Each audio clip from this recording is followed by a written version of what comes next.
Hello, everyone. This is Chad Neighbors of thechadneighbors.com, and I want to tell you about the Paint Roulette Invitational. What is the Paint Roulette Invitational? It's a little friendly painting challenge I fired up for me and my friends, my hobby wingmen. Micro scale minis, random themes, random colorways. No judges, no reason, just for fun. My models you see here before you, completely different as they are each a product of the PRI.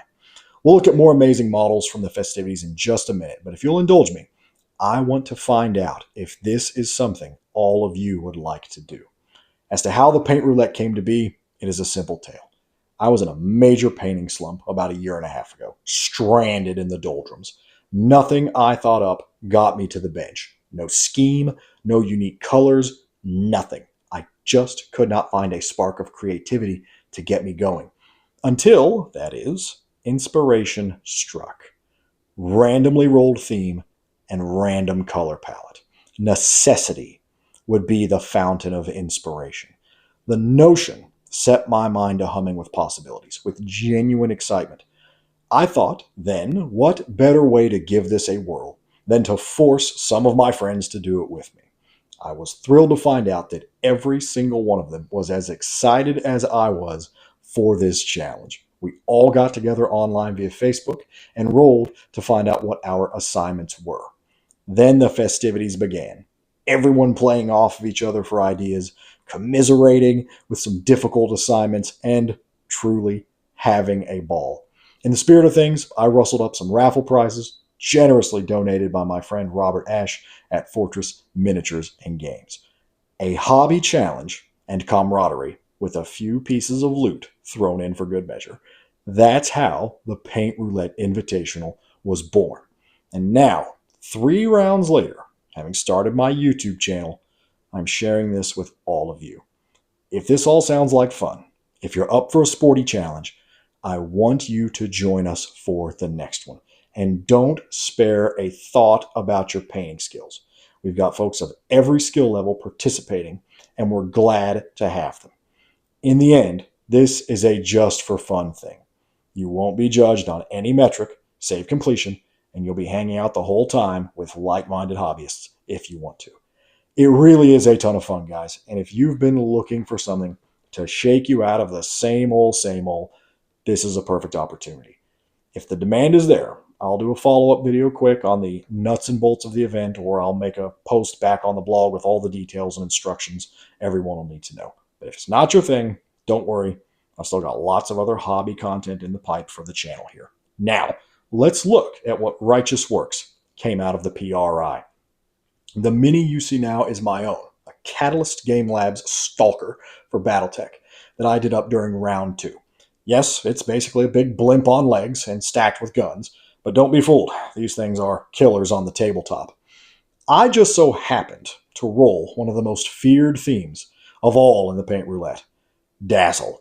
Dazzle is an old naval camouflage pattern, a riot of vaguely parallel lines of all differing angles. Allegedly, it improves survivability at sea by making it harder for a ship so painted to get torpedoed.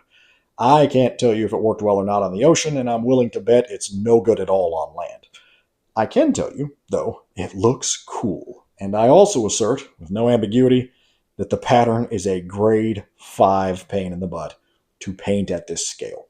My colorway was jungle, and so I went with lighter, lusher tones of green and blue-green, and a few blips of yellow to simulate blooms or flowers in the jungle canopy.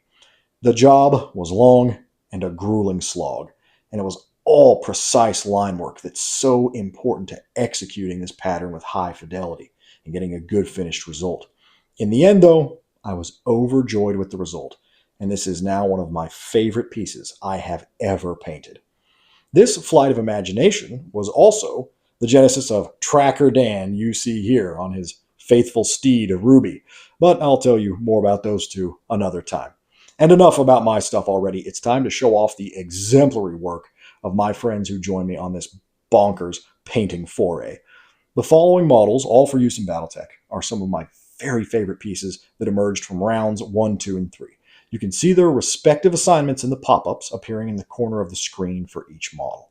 If you want to know more about them, I'll be linking to detailed write-ups for each round of the event on my blog, and there you can read their own words about their assignment, process, chosen model, and more. I'll also be linking to the artist's relevant socials, if they have them, down in the description too. Up first is Yellow with Hobby and his killer, sublimely weathered crab.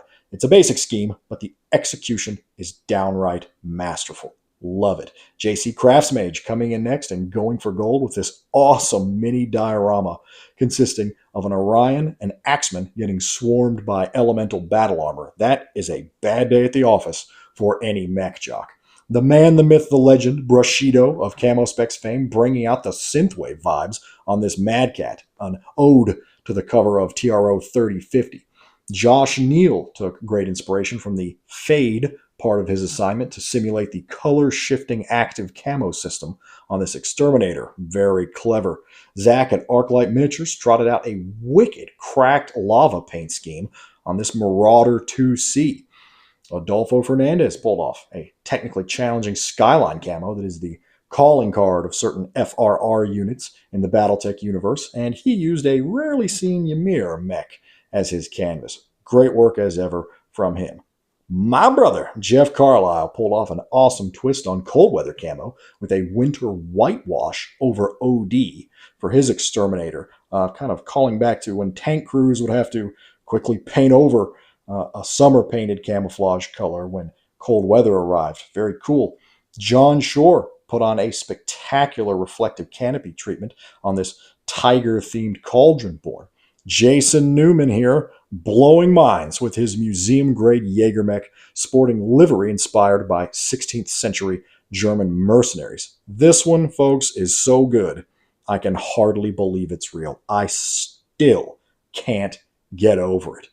Jack Taylor nailed a tasteful and murky shoreline camo on this Warhawk and even did a little scenic base on it. Look closely at the second pick, and you can see he applied several ranks of kill markers up on top. Very cool. Another masterful painter, Dylan Massbrush, went all out on his Foundry assignment with this OSL forged Archangel.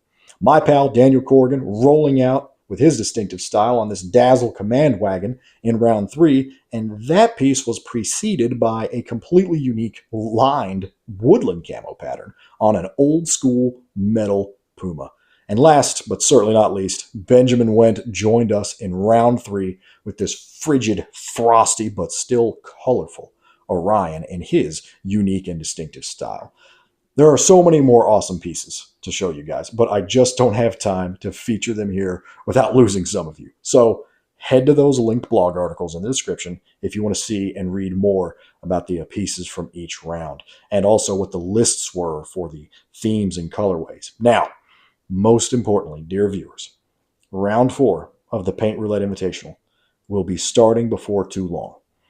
If you want in, please sound off down in the comments. This thing may kick off a lot sooner if there's a big clamor from you guys.